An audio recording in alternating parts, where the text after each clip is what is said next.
So I'm Azar Sepehr, and I'm here on behalf of the Democratic Organization of Iranian Women. I came to the UK to study as a young person, and I've been back to Iran, but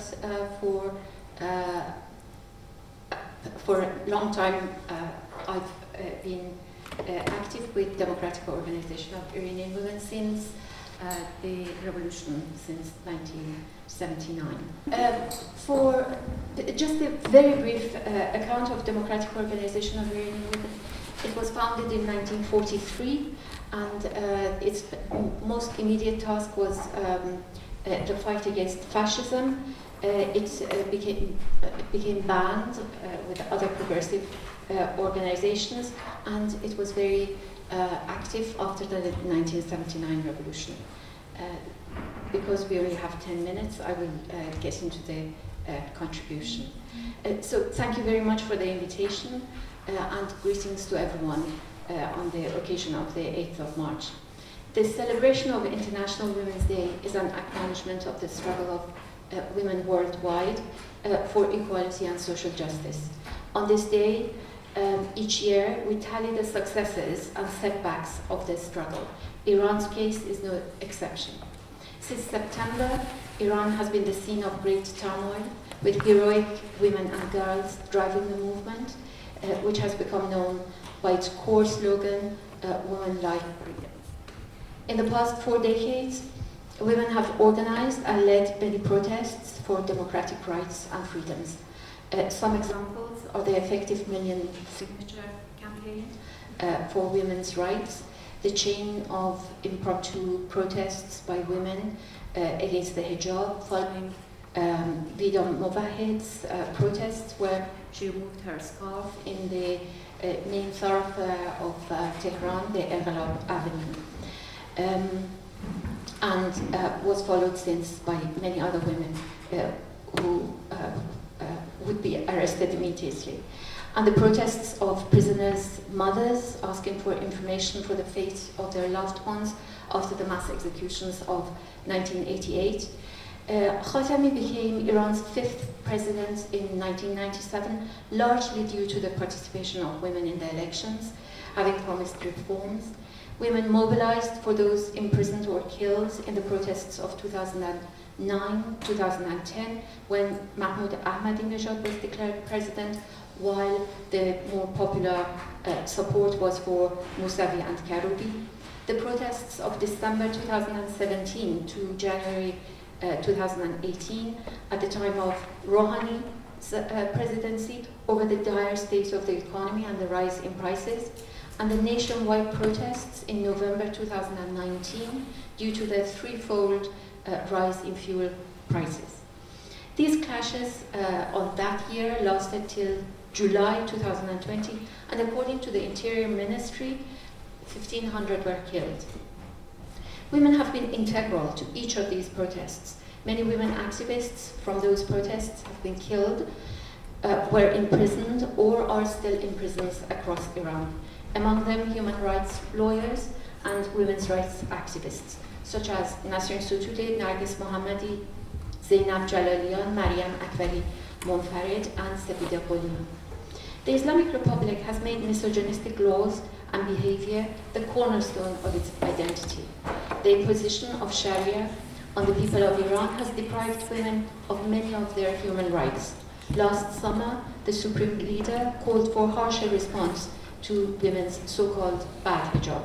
The free reign of the near-sadistic guidance patrol gained momentum, and the killing of the 22-year-old Mahsa Amini, who was on a trip to Tehran from Kurdistan in the custody of guidance patrol, was reported by 2 women journalists and was picked up by the social media.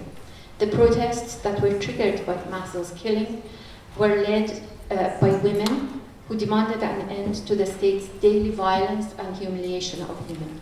The universities and streets became the scenes of demands for change, and the slogan of Woman, Life, Freedom rang through the towns and cities of Iran. The regime sends its security forces out to crush the protests, assisted by plainclothed and armed thugs.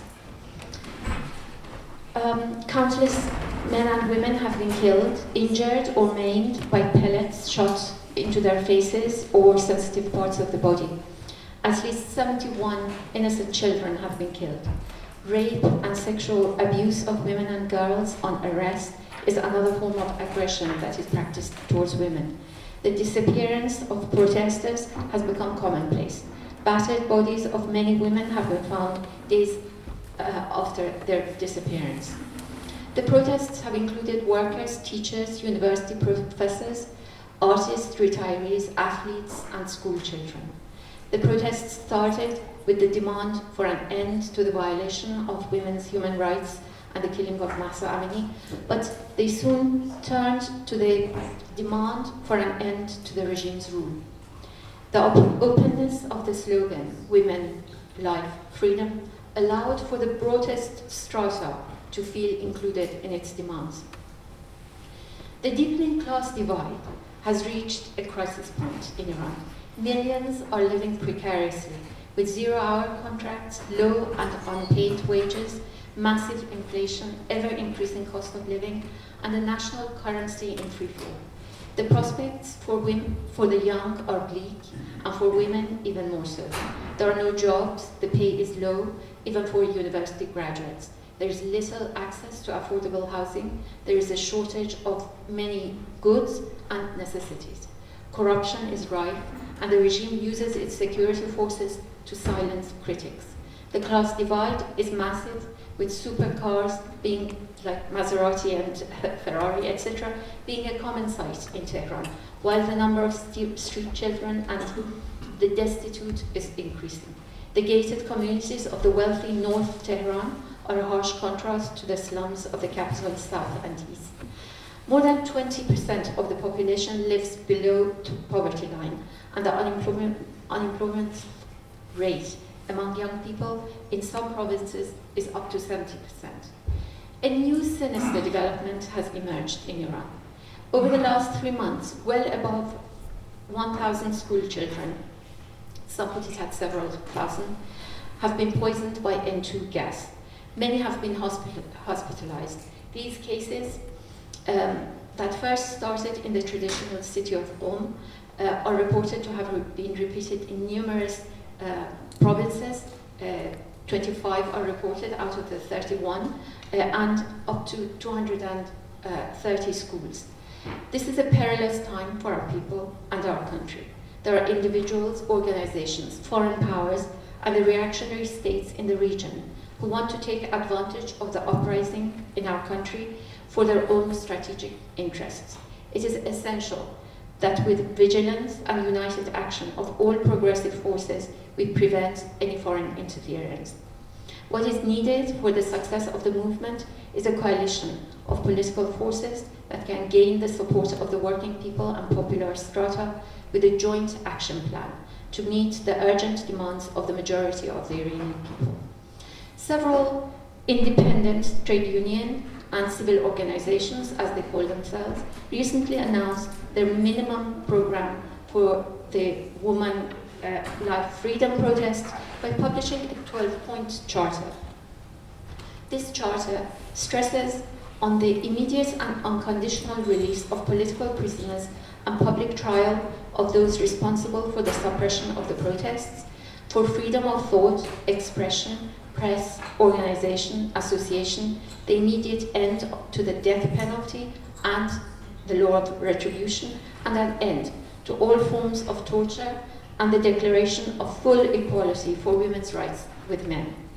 In principle, we support the drafting and publishing of such a manifesto, which aims to help the cooperation of progressive forces against the dictatorship and outlines the common demands of progressive forces while stressing some demands of the deprived strata, workers and women.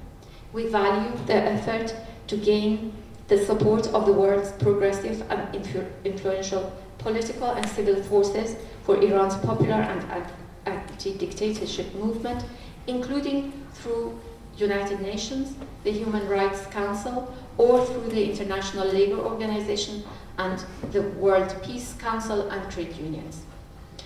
The people of Iran are categorically against any interference by imperialism and reactionary regimes of the Middle East and in the internal affairs of the country. Decisions about the future direction of Iran's political development are for people of Iran only. Women, life, freedom, freedom for political prisoners, for equality and social justice.